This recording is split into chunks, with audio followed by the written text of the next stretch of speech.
A reselling business is one of the simplest ways to start selling products because you do not have to manufacture anything yourself.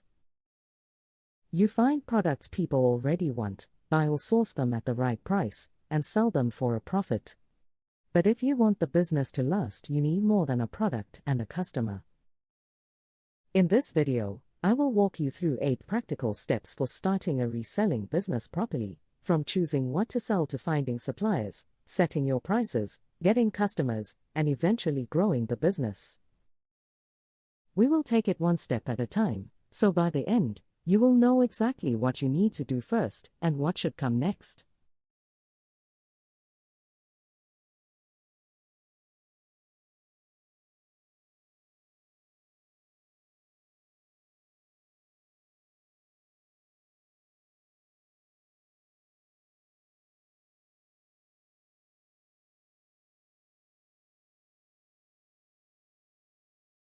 At Entrepreneurs.ng, we make business easy for entrepreneurs, aspiring entrepreneurs, and the brands that serve them. Do you want to start right? We help you register your business with CAC quickly. Reach out at contact@redalia.com. Do you want guidance as you build your business? Join the Entrepreneurs Success Blueprint program, our 30-day hands-on business school.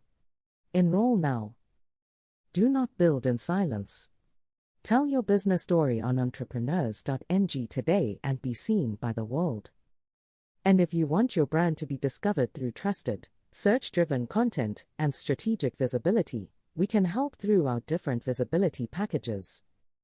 Learn the ways we can work with you at www.entrepreneurs.ng or reach us at business@entrepreneurs.ng.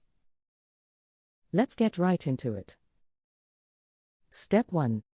Choose a profitable reselling niche. The first step is choosing a profitable niche. A niche simply means the particular part of the market you want to focus on, such as electronics, fashion, beauty, home products, fitness products, or collectibles.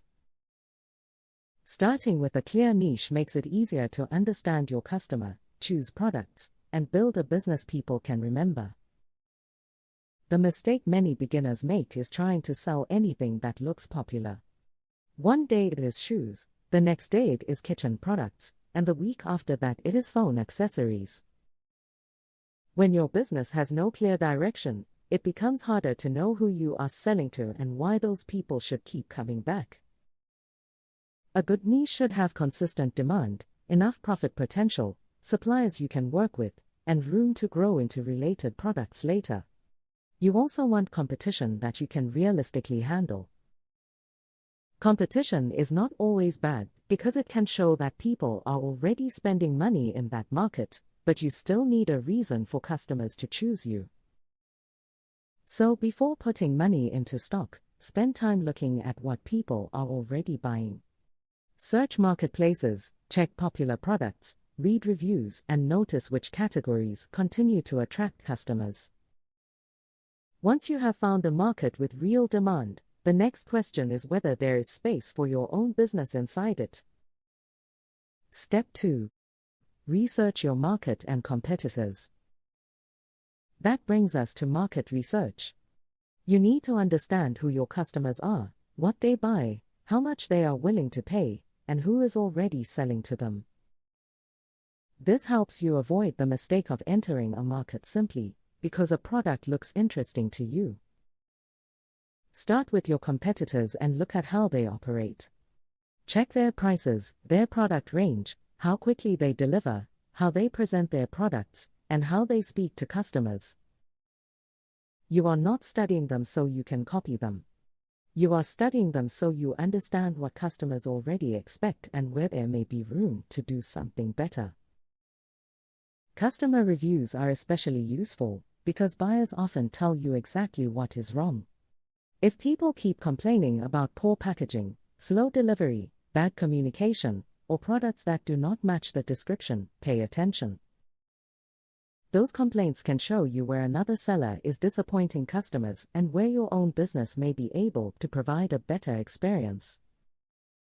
You should also compare demand with competition. High demand with lower competition can be attractive, while high demand with strong competition may still work if you can clearly stand out. But if very few people want the product and many businesses are already fighting for those few buyers, that should make you more cautious. By the time you finish this research, you should understand the market much better than when you started.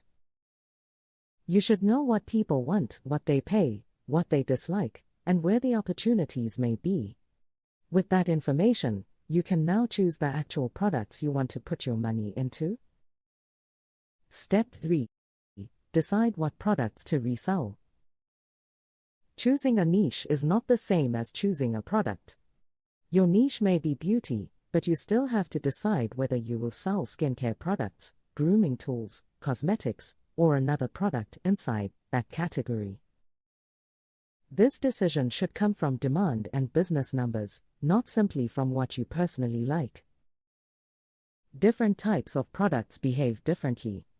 Everyday products may sell more consistently but leave you with smaller profit on each sale, while premium products may give you more profit but require more money upfront.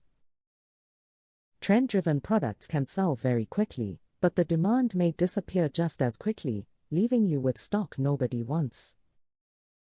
Before selecting any product, ask a few simple questions.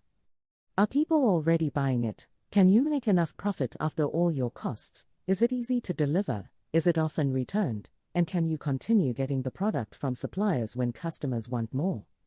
If the answers are not clear, do more research before you buy. It is also better for most beginners to start with a small product range. You do not need 50 different products to prove that your business can work. Start with a few products that have good evidence behind them, watch how customers respond, and use those results to decide what you should add next. Now you know what you want to sell, but a good product is only useful if you can get it at the right quality, price, and time. That makes the next step one of the most important parts of the entire reselling business. Step 4. Find reliable suppliers. Your supplier can make your business easier or make it extremely difficult.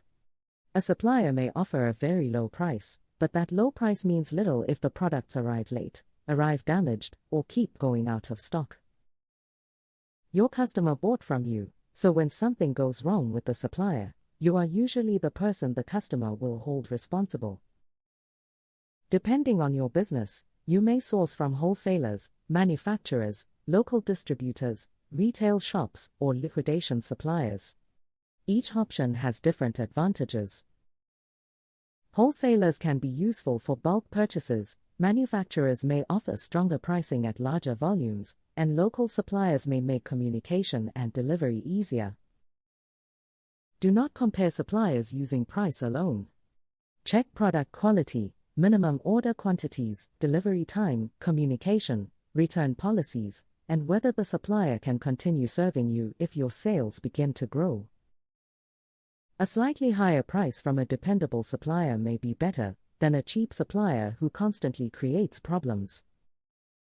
Whenever possible, order samples before making a large purchase. Look at the product, test the quality where appropriate, examine the packaging, and make sure what you received matches what was promised. Spending a small amount to test a supplier can protect you from losing a much larger amount later. As you grow, supplier relationships become even more important. A reliable customer who orders regularly may be able to negotiate better prices, better payment terms, or faster access to new stock. Once your supply side is dependable, you can begin putting the proper business structure around everything you are building. Step 5. Register and set up your reselling business properly. A lot of people begin reselling as a side business, and that is perfectly fine, but you should still treat the money and records seriously. The exact registration and tax requirements depend on the country where you operate, so understand the rules that apply to your location and business type. One of the first habits to build is separating business money from personal money. When everything sits in the same place, it becomes difficult to know whether the business is truly making money.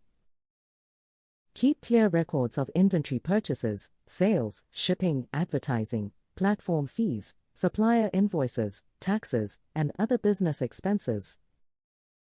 Good records help you understand cash flow and profit before the business becomes too complicated.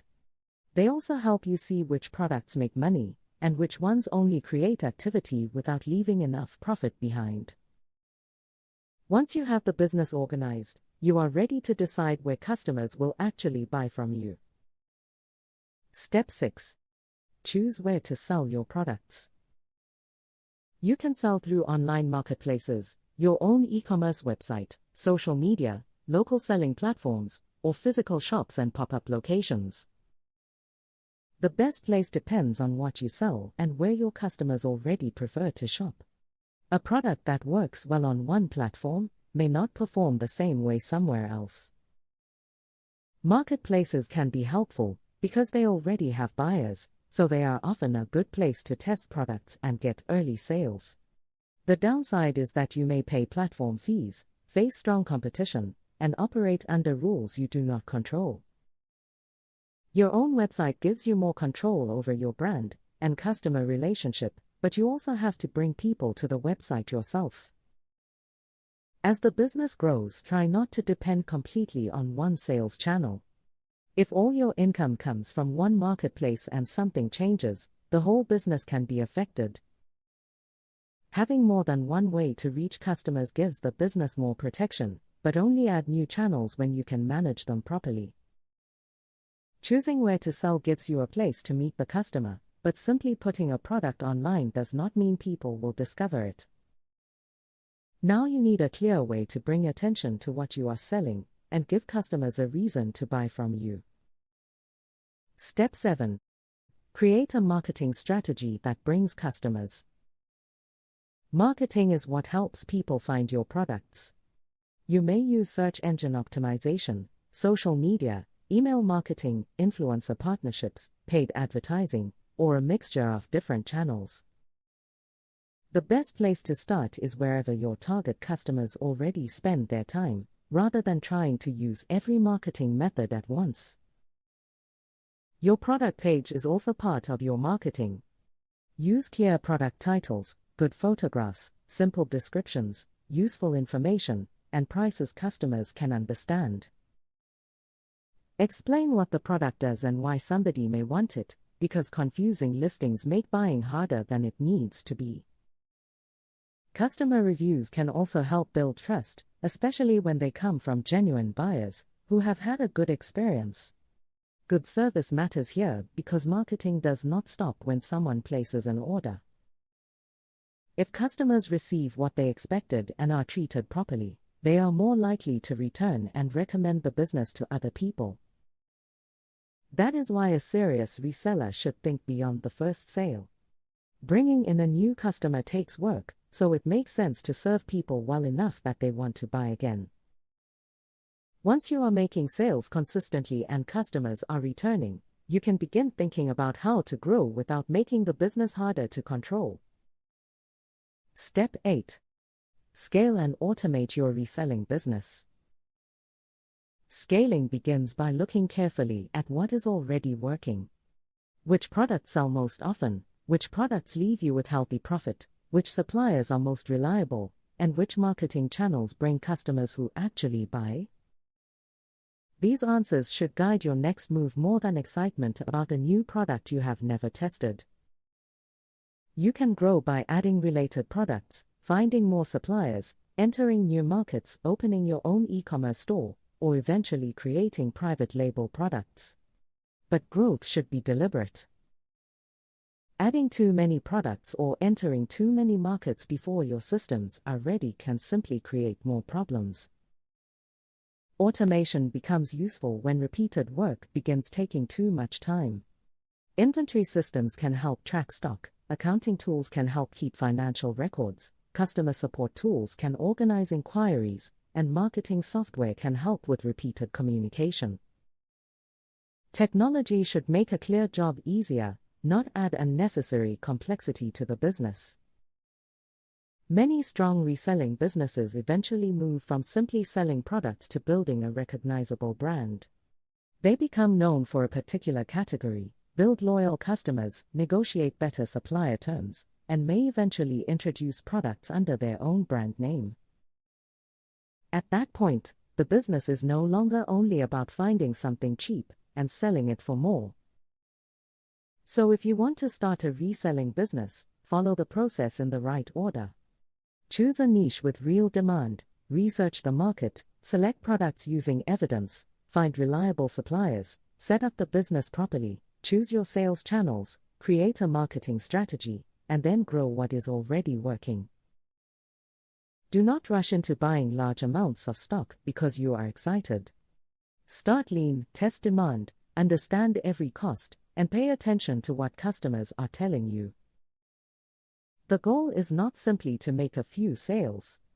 The goal is to build a business that can keep serving customers and making profit over time. The complete reselling business guide is available on Entrepreneurs.ng, https://entrepreneurs.ng/reselling-business/, where you can go deeper into startup costs, profitability, product sourcing, common mistakes, and growth strategies. The link is in the description, so use the guide as a reference while you work through the steps for your own business. At Entrepreneurs.ng, we make business easy for entrepreneurs, aspiring entrepreneurs, and the brands that serve them. Do you want to start right? We help you register your business with CAC quickly. Reach out at contact@redalia.com. Do you want guidance as you build your business? Join the Entrepreneurs Success Blueprint program, our 30-day hands-on business school. Enroll now. Do not build in silence. Tell your business story on Entrepreneurs.ng today and be seen by the world. And if you want your brand to be discovered through trusted, search-driven content and strategic visibility, we can help through our different visibility packages. Learn the ways we can work with you at www.entrepreneurs.ng or reach us at business@entrepreneurs.ng. Subscribe to this channel for more detailed business guides, visit Entrepreneurs.ng for more resources, and take the first practical step towards building the business you want. We are rooting for you.